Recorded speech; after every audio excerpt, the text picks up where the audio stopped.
저는 서울 강북구에 살고 있는 40대 초반의 여자입니다.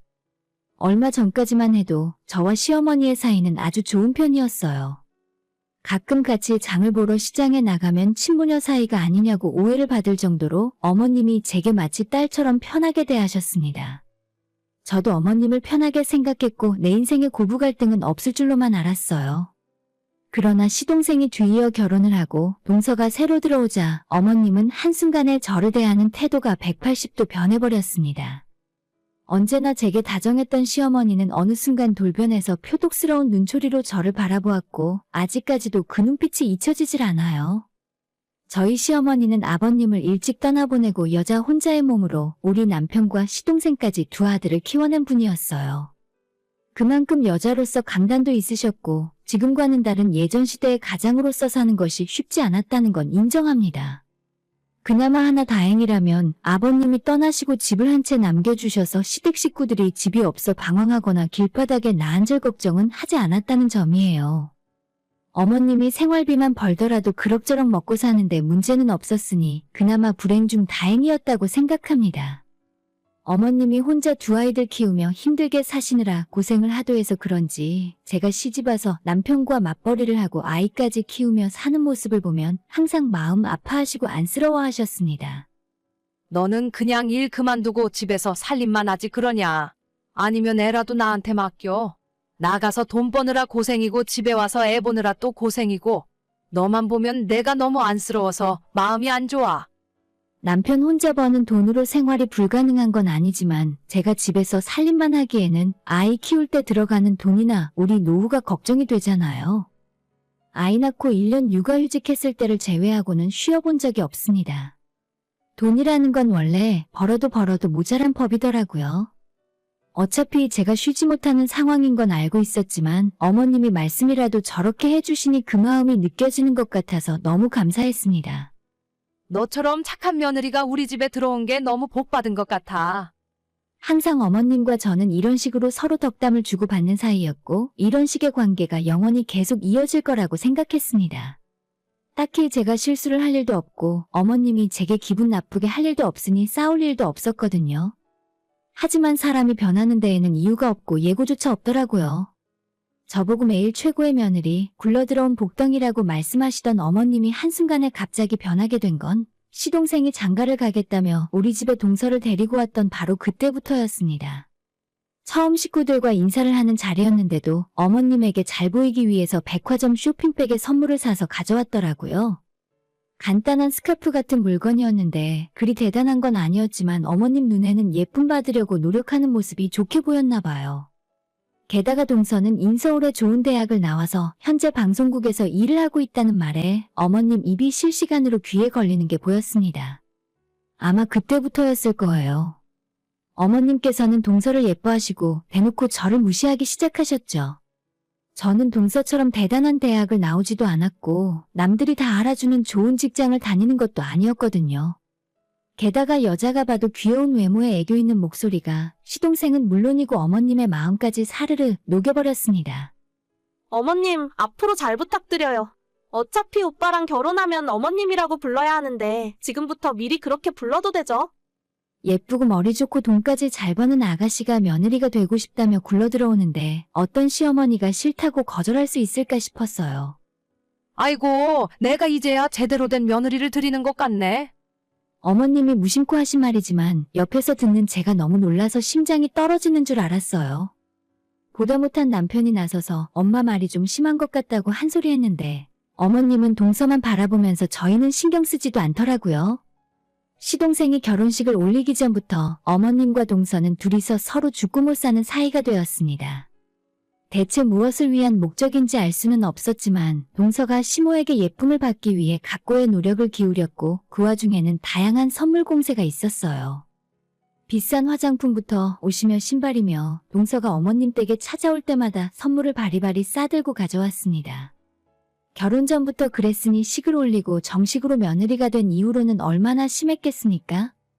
시어머니의 두 며느리 차별은 그때부터 본격적으로 시작되었어요. 제가 딱히 잘못한 건 없어도 동서가 워낙 어머님에게 착 달라붙어서 살갑게 굴어대니 점점 제자리가 없어졌죠. 어머님이 생각할 때 저는 능력 없고 못난 며느리였고 동서는 딸이었으면 좋겠다고 말씀하실 정도로 세상에 둘도 없이 예쁜 며느리였습니다.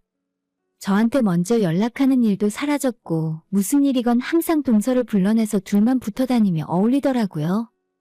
처음엔 서운한 마음이 컸지만 한편으로는 제 입장에서 시어머니랑 잘 지내고 자주 같이 다니는 것이 무슨 이득이 있나 싶은 마음도 들었습니다. 지금까지는 어머님이 제게 잘해주셨고 저도 그런 어머님이 좋았으니까 같이 장 보러 다니고 백화점도 다니면서 시간을 보냈던 건데 굳이 일부러 그럴 이유는 없잖아요. 동서가 자진해서 어머님을 전담마크 해준다면 제가 신경 쓸 필요 없겠다 싶었죠. 실제로 두 사람이 붙어 다니는 동안 저는 제 나름대로 남편이랑 잘 지내고 있었습니다. 그런데 얼마 전 어머님이 동서랑 같이 셋이서 아울렛을 가자며 저를 부르시더라고요. 토요일에 시간 있지? 둘째랑 아울렛 가기로 했는데 별일 없으면 너도 같이 가자. 모처럼 나가서 바람도 쐬고 우리 집안 새 여자끼리 뭉치는 날도 있어야지. 최근 들어 저를 부르는 일이 없었는데 웬일인가 싶었어요. 조금 어색하긴 했지만 다시 예전처럼 잘 지내보자는 의미로 받아들이고 내심 기쁜 마음으로 달려갔습니다. 하지만 아울렛에 도착한 지 1시간도 지나지 않아서 완전히 속았다는 걸 알게 되었어요. 동서가 어머님 옷을 사드리겠다고 만든 자리였는데 물건을 사는 족족 쇼핑백을 저한테 넘겨주시더라고요. 넓은 아울렛을 걸어다니면서 대신 짐을 들어줄 짐꾼이 필요했을 뿐이었어요. 그것도 모르고 같이 쇼핑하러 가자는 줄 알고 저는 신용카드까지 하나 챙겨 들고 바보처럼 달려갔었던 거죠. 얘 이것도 좀 들어라. 그리고 빨리빨리 따라와. 아까부터 계속 너만 뒤로 처지잖니. 어머님이 옷을 고르면 동서가 계산을 하고 그 쇼핑백은 자연스럽게 제게 넘어왔습니다.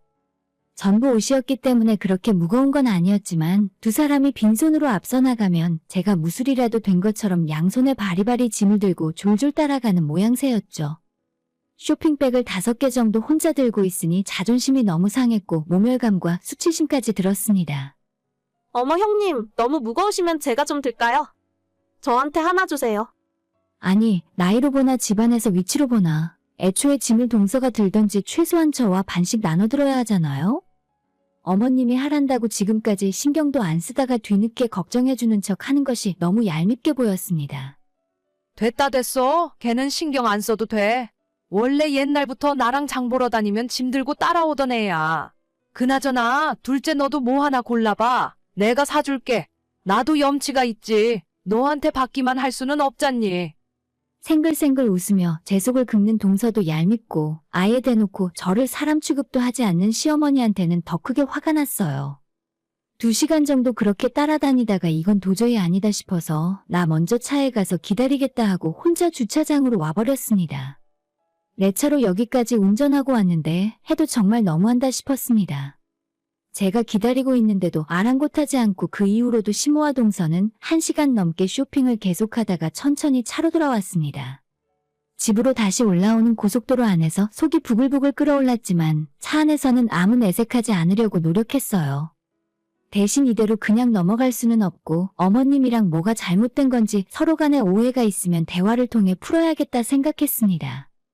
이때까지만 해도 제가 사태 파악을 제대로 못하고 있었나 봐요. 아무튼 그날 저녁 집에 돌아와서 생각을 정리하고 어머님께 전화를 직접 걸었어요. 동서가 우리 집에 들어온 뒤로 갑자기 사이가 멀어지고 그간 제가 섭섭하게 생각했던 부분을 전부 솔직하게 말씀을 드렸습니다. 예전에 잘 지내던 시어머니의 모습을 생각하며 제가 진심을 이야기하면 어머님도 잘 들어주시고 관계를 다시 회복할 수 있을 거라고 생각했죠. 하지만 어머님의 반응은 제 예상과는 완전히 정반대였습니다. 섭섭해? 너가 섭섭할 게 뭐가 있어? 그런 소리를 들으니까 오히려 내가 너한테 섭섭하다. 너가 애들도 아니고 나이 어린 둘째한테 질투나 하고 창피하지도 않니? 이제 새로 우리 집에 들어와서 적응하고 있는 네 동서를 도와주지는 못할 망정 그거 조금 내가 신경 써주는 걸 못 참아서 이러는 거야. 어머님이 이렇게 말씀을 하시니까 저도 못 참고 서운함이 폭발해버렸어요. 내가 어머님한테 얼마나 잘해드렸는데 이제 와서 나한테 이럴 수가 있냐고 지금 제가 생각해도 너무 추잡스럽게 매달렸어요. 그냥 자기들끼리 어쩌던지 말던지 신경을 안 쓰면 그만인데 그깟 시어머니 관심 좀 더 받는 게 뭐가 그렇게 중요했을까 싶긴 합니다. 저를 미워하시는 이유라도 알려달라고 했더니 어머님이 하신 말이 또 한 번의 충격이었어요. 야, 나는 솔직히 말해서 너가 우리 집안의 복덩이인 줄 알았어. 근데 둘째 오니까 알겠더라. 너는 지금까지 대기업 다니는 우리 아들이 버는 돈으로 호의호식하며 살았잖아.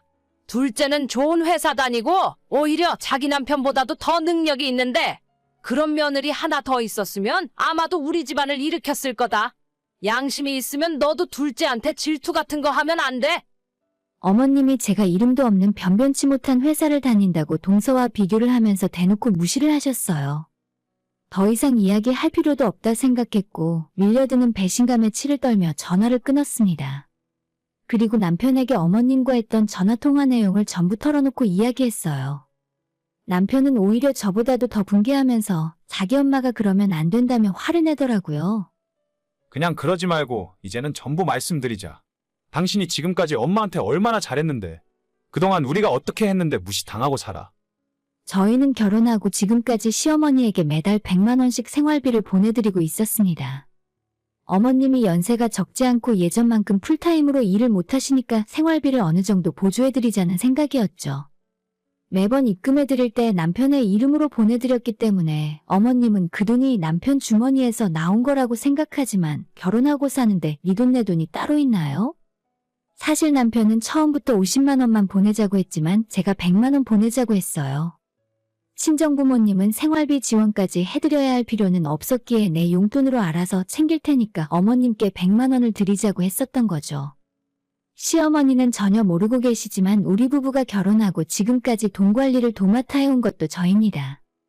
남편은 재테크에 전혀 관심이 없고 회사 다니면서 일만 할 줄 알아요. 그래서 월급을 전부 저한테 맡겨왔고 저는 그렇게 우리 두 사람의 월급을 모두 관리하면서 적금을 넣고 주식도 하고 부동산 공부도 열심히 해서 지금 우리가 사는 집도 제가 사자고 해서 들어오게 된 거죠. 남편은 항상 제가 아니었다면 우리가 아직도 신혼 때처럼 전세 살고 있을 거라고 말을 하는데 남편이 돈을 저보다 잘 벌어오는 건 맞지만 그 벌어온 돈을 아끼고 모아서 재테크로 지금까지 2배 이상 불린 건 제가 한 일이 맞아요. 하지만 어머님이 생각하기에는 자기 아들이 능력 있고 저는 그런 아들에게 빌붙어 사는 기생충쯤으로 보였나 보죠. 저는 성격이 동서와는 조금 달랐기 때문에 이런 거 하나하나 티를 내면서 내가 용돈 드리는 거라 생색내는 스타일이 아니었어요. 그랬기 때문에 항상 어머님께 용돈을 드리거나 선물을 챙겨드릴 때도 남편을 앞세웠지 제가 나서고 설친 적이 없었습니다. 누가 하는지가 뭐가 그렇게 중요한 건가 생각했지만 지금의 어머님의 태도를 보니 티를 좀 낼 걸 그랬나 싶더라고요. 남편이 자기가 나서서 어머님한테 말을 하겠다고 하는데 제가 그냥 하지 말라 했습니다. 이제 와서 어머님 용돈을 사실 내가 드리자고 한 거고 우리 부부 재산 관리하며 늘려온 것도 제 덕이라고 말을 하는 것이 너무 제가 없어 보이게 느껴졌어요. 그저 어머님은 대기업 다니는 둘째 며느리가 좋다고 하시니까 나는 앞으로 어머님 일에 신경 쓰지 말아야겠다 생각하고 있었는데 며칠 전에 시댁 식구들 모임에서 동서가 제 뒷담화를 하는 걸 우연히 듣게 되었어요. 그날이 시어머니 생신이었고 동서가 예약해놓은 한정식집에서 다 같이 모였습니다.